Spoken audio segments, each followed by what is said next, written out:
Are AEW actually about to abandon the Death Rider storyline, or are they going to go in the direction of Swerve Strickland versus Jon Moxley instead?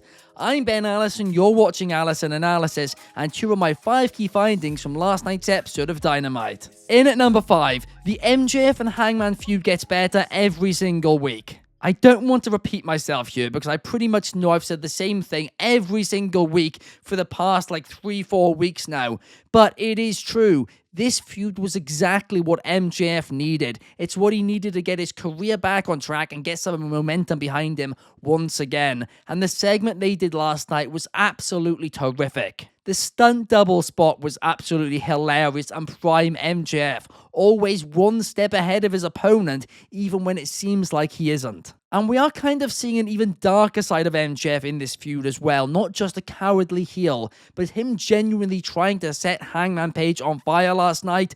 Well, I did not see that one coming, and he's kind of gone to Hangman Page's level when it comes to violence, and this is very interesting. Because maybe seeing somebody go to that level is what turns Hangman Page back, turns him back to the face side. Because I've said it before and I'll keep on saying it. In my opinion, Hangman Page should be the one to dethrone Jon Moxley for the AEW Championship at AEW All In Texas. I'm really looking forward to their match this weekend at Revolution, and honestly, this feud could go far beyond that as well. They could keep this going until potentially even Double or Nothing. That's how good the story is. I mean, the one part which kind of sucks about all of this is the fact that the AEW Championship isn't involved in this feud, because I have way more interest in this than I do in Coke versus Moxley, and I think a lot of fans are feeling the same way. This kind of should be the world title feud, in my opinion. I mean, right now, I think there are only 3 guys in AEW who should be holding the World Championship, who have the momentum and the consistency to be on that level. One of them is Swerve Strickland, and we saw that last year. I didn't think the reign was booked that well, but everything that guy touches, he turns to gold. The next one is Will Ospreay, undoubtedly one of, if not the best professional wrestlers between the ropes in the world right now. He is massively over, and every promo he delivers on as well. So I think him being world champion makes a lot of sense. And the third guy, well, I basically just said it, but Hangman Adam Page. I mean, he has been so consistent throughout the 6-year history of AEW. Obviously, brawl out the fact that he was massively involved in what turned, Punk against AEW will always loom over him. But at the same time, this guy's always the best part. His feuds are always the best part of AEW television. But that's a little bit of a tangent there, but that's just how I'm feeling. This feud should have the world title and not the one which we'll talk about a bit later. In at number 4, my hottest take in wrestling is that I dislike 8-man tag team matches. Now, long-time listeners of Allison Analysis and of Wrestling Republic's daily broadcast will know this, and I want to start this off by clarifying the fact that I know I'm in the minority here on this one. I know I'm the problem, right? Clearly, a lot of people like them, so the fact that I don't, it doesn't mean that I'm complaining about companies doing this. Just to clarify, it's just I personally don't like it when they do. So basically, I'll explain my actual issue with it. The first one, and this is a key one, is that there are too many people on the outside standing on the apron. I find it way too distracting. At times, I struggle to actually watch the action because of it.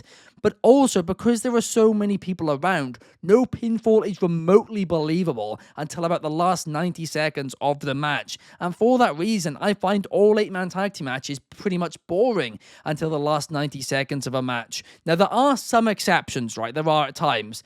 But in general, especially when it's like a tornado tag, then I'm okay with it. But in general, a 4v4 when everybody's on the apron, I just can't get into until the last 90 seconds. And that's not good enough for me, right? This match last night, I think it felt like it was about half an hour to me. Genuinely, my jaw dropped when I found out it was only 15 minutes. I genuinely thought it was about half an hour. I was so bored during it. Honestly, I can't remember the last time I was this bored watching an episode of Dynamite.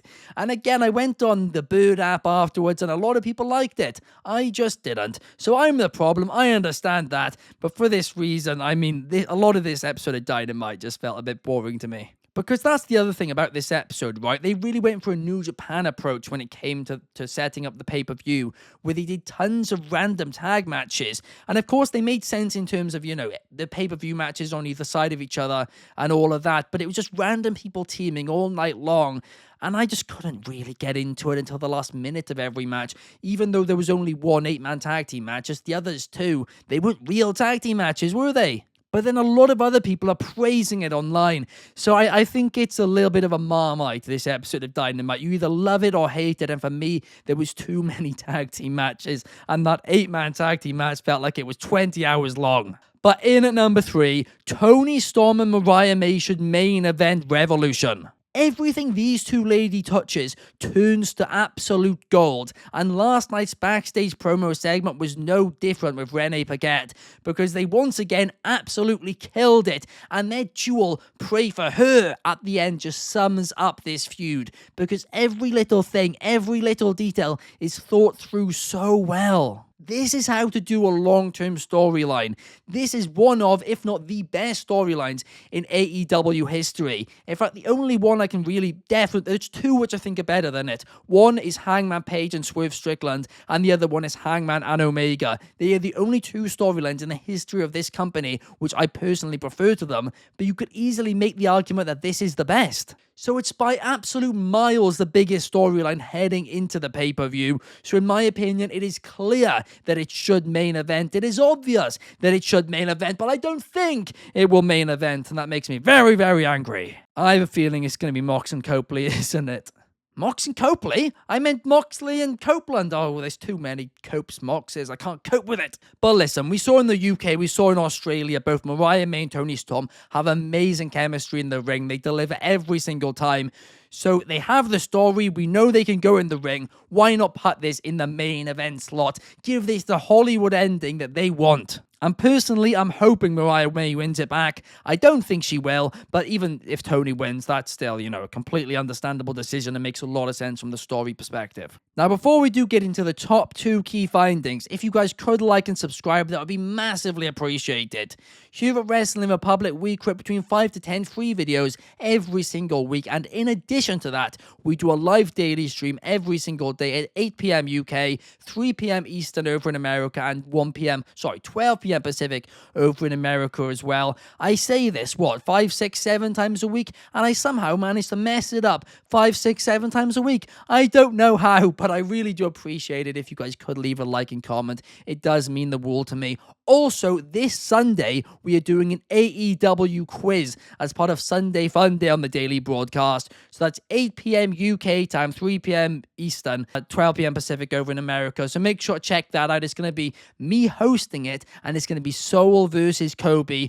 It's the the highest production values we've ever done for a quiz before, and it should be a fun one. I hope to see you guys there. In at number 2, are AEW actually considering abandoning the Death Rider storyline? Fans are speculating this after last night on AEW Dynamite, Wheeler Yuta pretty much turned on Jon Moxley, or at least showed clear intent of tensions between the two. He shook Adam Copeland's hand, and Jon Moxley was fuming. He then pushed Jon Moxley away and walked to the back, and Jon Moxley said, "I never want to see you again." So some fans are speculating that Copeland is actually going to defeat Moxley, and then Christian Cage is going to cash in, and that is going to be the storyline. But personally, I can't see it. Yes, the Death Rider storyline has so many flaws, right? But AEW have abandoned so many storylines in the last couple of years. The most notable one being the EVP one. They just got rid of it like overnight, and it was so stupid. So I don't think they should just abandon this one. Instead, they should focus on actually making it work, properly explain their motive, right? And I know about the close-up, but they didn't really show a clear motive. They didn't explain a clear motive in that. But they do just need to stick with this and just power through a little bit. I don't think Cope, quite frankly, has the momentum right now to really be a world champion in AEW. And I'm a big fan of Edge, right? I'm a huge fan of him. But right now, I don't think he's got that momentum to actually be a world champion. And the other reason why I don't think this is what's going to happen is because of point number 1. In at number 1, all signs are pointing towards Jon Moxley versus Swerve Strickland at Dynasty. I predict Moxley will defeat Cope at Revolution this weekend. Yes, the Death Rider storyline is so stale, but I don't think they're going to end his title reign until AEW All In Texas. And last night on Dynamite, Ricochet pinned Swerve. And we know the old saying, if you win on the go-home show, you're not winning on the pay-per-view. And I think that's what's going to happen here. I think Swerve's going to get a win once again. And then at Dynasty, it will be Moxley versus Swerve. Exactly a year after Swerve won the World Championship against Samoa Joe at the same event. Of course, the alternative to this is having Cope defeat Moxley on Sunday and then doing Cope versus Christian Cage. And that would make a lot of sense too. And I guess if Christian then wins, you could do Christian versus Swerve as well. So Swerve still could win. But I just can't see Moxley dropping it, right? I think he's going to drop it to either Hangman, my hope, or Darby Allin at All in Texas. That seems to be what they're building towards. But at the same time, I would not be against another Christian Cage World Championship reign, especially his first World Championship in All Elite Wrestling. That would be very fun indeed, but unfortunately I can't see it happening, at least yet. Anyway, overall, like I said, I wasn't the biggest fan of last night's Dynamite, but there's a huge asterisk by it, and that is because I don't really like random tag matches.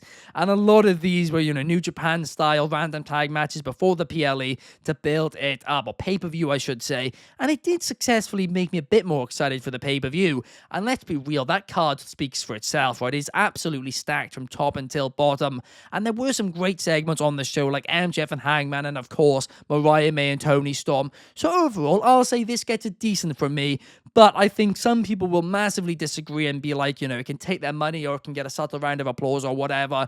But for me personally, this is my show and I don't like random tag matches, so I'm just going to say it was decent. But let me know your thoughts on the show down below. And I'm sorry if I've been rambling a little bit today. I feel like I've been rambling a little bit too much. My brain's all over the place. But I do hope it was still an enjoyable episode, and I will see you guys in the next one. Thank you so much for watching. Peace.